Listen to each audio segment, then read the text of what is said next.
holding a copy of the 1987 horror and Peter Pan sequel, The Lost Boys, starring Lucas and Chris Calder from Just One of the Girls, the direct-to-video sequel of Just One of the Guys. Where do you get off having tits? Corey Haim. Are you guys sniffing old newsprint or something? Jim Raynor and the star of Speed 2 Cruise Control, Jason Patric. Piss off. Jack Bauer and Ace from Stand By Me, Kiefer Sutherland. You don't like rice? Tell me, Michael, how could a billion Chinese people be wrong? And the lead singer of the Truth Movement, Corey Feldman. You don't know shit, buddy. In the time it takes to rewind this tape, I'm gonna answer all of your boys' questions.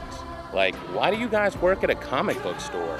We're dedicated to a higher purpose. We're fighters for truth, justice, and the American way. So Sam, tell us how you really feel about your brother. My own brother, a goddamn shit-sucking vampire. And hey, how many times do they say the name Michael in this movie anyway? Michael. Michael's great. I like Michael. I answer all of these and more on this scary edition of VHS Breakdown. Ooh, I'm a vampire! What was that? A little vampire humor? I'm Miguel Jose. I own a ton of movies, but they're all on VHS. No one wants to buy them. I can't even give them away. So I'm gonna watch these films and break them down one last time.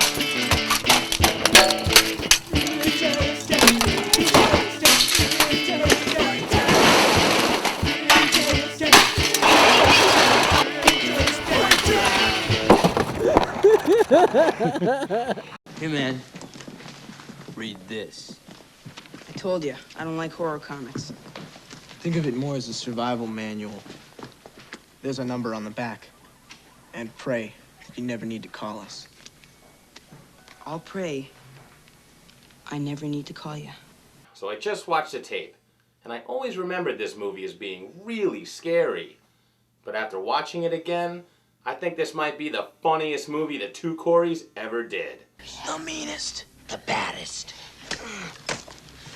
This was the first film to star both Coreys, Where the hell are you from?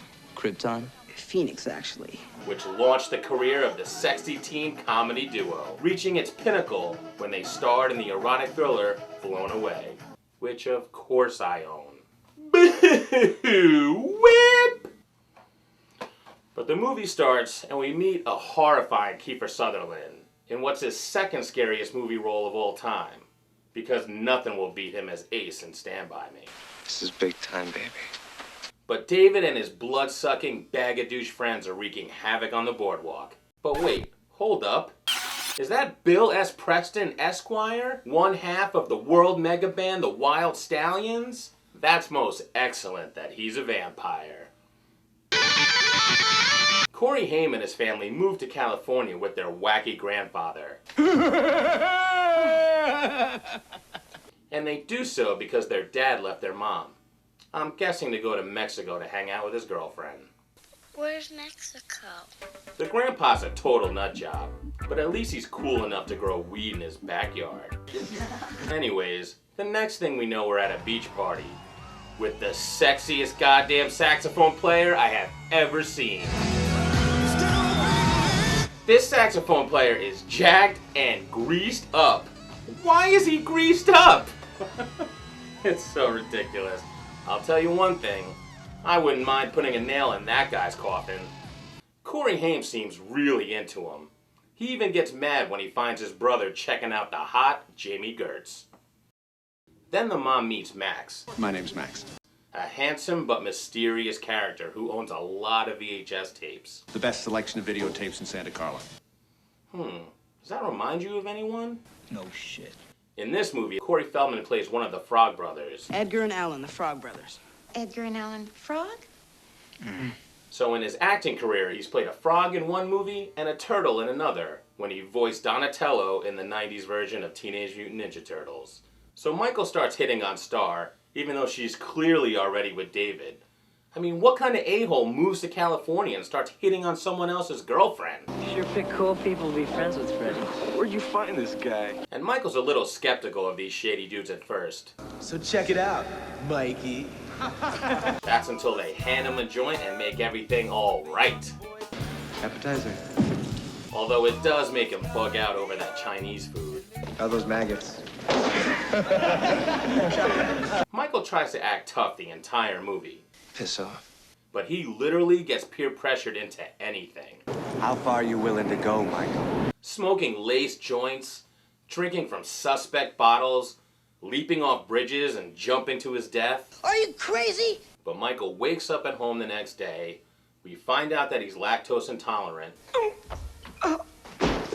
And his brother starts freaking out. So where are you? The flying nun? Although, let's talk about his brother Sam for a hot second. Did everyone notice that super sexy Rob Lowe poster he had on his wall? It starts to make a lot of sense why he has trouble staring at that big beaver in his room. Although this does lead to the sexiest bathroom scene of the 80s.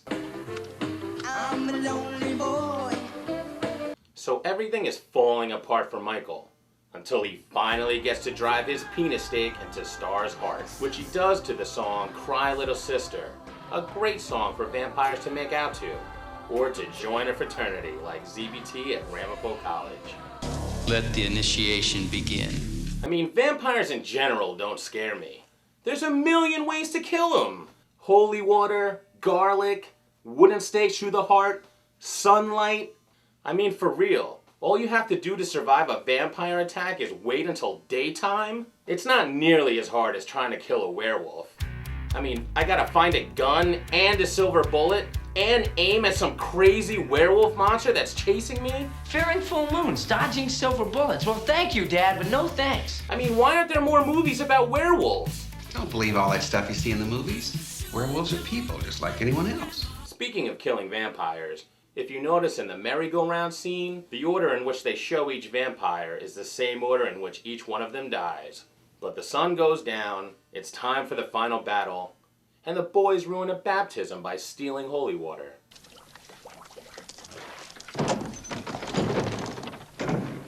And then it's time for Michael and David's ultimate fight. Although speaking of Michael, did anyone else get annoyed by how many times they say his name throughout the movie? I'm Michael. Michael. Michael. Michael. Michael. Michael's great. I like Michael. Because you should. They say it around 118 times. Michael! Michael! Michael! Michael! By the way, if you notice when Michael throws David onto the antlers, David doesn't disappear the way the rest of the vampires do when they die. This is because he was supposed to still be alive and come back in the sequel. But they never wrote it, they never did it, and they blew it. Did you know that? Of course. Everyone knows that. But we get to the end, Grandpa saves the day, and we realize her mom has awful taste in men. Yeah. First with her dumb husband who left her, You're the only woman I ever knew didn't improve her situation by getting divorced. and then she falls in love with the head vampire? I still want you, Lucy. Come on, Mom.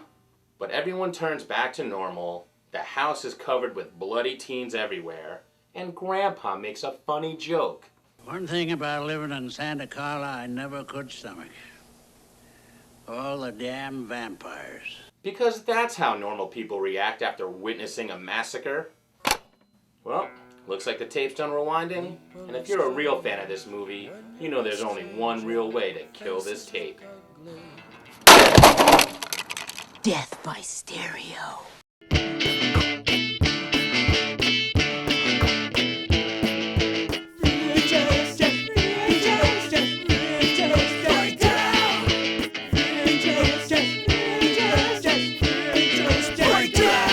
Isn't that gay? I'm a vampire. No, this is pretty gay.